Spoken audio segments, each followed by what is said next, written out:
What's the policy about calling Israel a violent settler colonialist state? Why is that a policy question?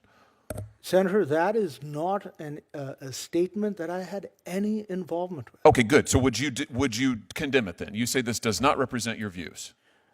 Senator, I have no basis as a judicial nominee to cast views on the Middle East or what does or does not happen This there. is what you're not answering my question.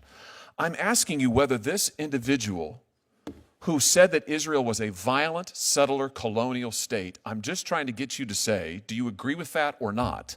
And I've asked you now 4 different times, 4 different ways. You're not answering me. Why is that? Why can't you just say, no, I don't agree with this? Let's try again.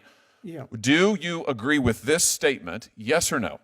Senator, in order to agree or disagree with any statement, I need to have a sufficient factual background to assess it. So in other words, you can't say whether or not Israel is a violent colonial state. You think that's a difficult question? Oh, God. That is not an issue with which I have any expertise. Is the Holocaust also a difficult question? Does that need context? No. Is that a policy question? I am quite happy to address the Holocaust, Senator. Why aren't you happy to address this then?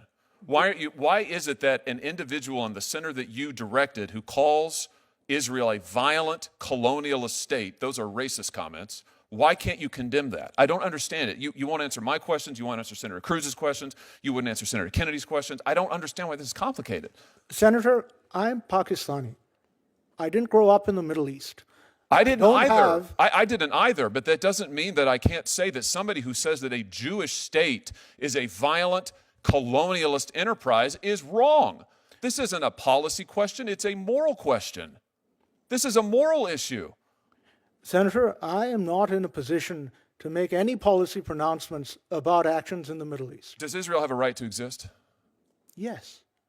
Should American Jews be safe in their homes and on their campuses? Senator, there is Just no yes one. or no, please. Spare me the lectures. Yes or no. Did you advise against this letter? You sat on the advisory board. Did you advise against it? I never even heard of that letter. How is that possible? What did you do on this board for all these years?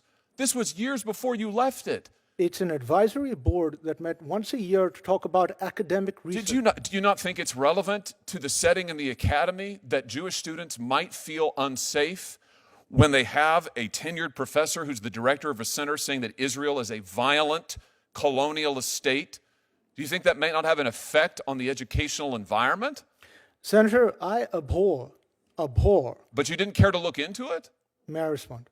But I've heard your answers, and they're all move over here, look over here. You're not answering any of my questions. And I can't figure out why. I can't figure out why you won't just say that this was wrong. So you didn't advise against it. You didn't condemn it. You didn't look into the center's activities. Do you regret that? Do you regret not at the time taking a moral stand against these frankly racist condemnations of Jewish Americans, Jewish people in the state of Israel? Do you think it was wrong for you to be silent? Senator, I didn't know anything about it. Why didn't you? Didn't you have a moral obligation to know about a center that you sat on the board of for years, whose director was calling Jewish people colonialist, violent settlers? Do you not have a moral obligation to know and say something? That is not the function of an academic advisory board, but I abhor. But it is the function of a responsible jurist and a responsible citizen. And I would just suggest to you that you failed it. And your inability to just say, this was wrong, this shouldn't have been said, this kind of language and rhetoric is what has led directly to Jewish American students now being called out on campuses, in classrooms, told to stand up and go and stand in a corner because they need to feel what it's like to be colonized. I'm sure you've seen the reports of this happening across the country. This is happening now. Senator, your time's expired. Mr. Manji, would you like to complete an answer? Thank you, Chair Durbin. Any acts of anti-Semitism or any bigotry, including anti-Muslim bigotry, on college campuses is abhorrent. My children will be going to university soon. I want them to feel safe and I want the children of my Jewish friends and colleagues to feel safe too. Well, you think you'll take a greater interest when your children are on campus, maybe, than you did for the last 3 years? Senator, your time has expired. That right there might have been one of the most pathetic things I have ever seen. The fact that you don't have the guts to call out anti-Semitism, period, means you have no heart, no soul, and you definitely have lost your brain. And there's one slight problem that I have, though, with Josh Hawley. And it's not because he's doing the right thing here, because he clearly is. He's calling out a scumbag for being a scumbag. Josh Hawley does commit a small sin, and it's giving into the idea that that people's words have that much weight. The idea that rhetoric has weight is one of the weakest political principles out there. When it comes to political power, rhetoric is literally the weakest thing. And instead of saying, well, you need to do more, you need to stop the rhetoric in its tracks, Josh Hawley is looking in the wrong place. He's found the right answer. And the right answer is very simple. In our education system, across the board, K through 12, and especially in our graduate and undergrad studies, you have this huge, disgusting amount of leftists who are indoctrinating people to hate based on power structures.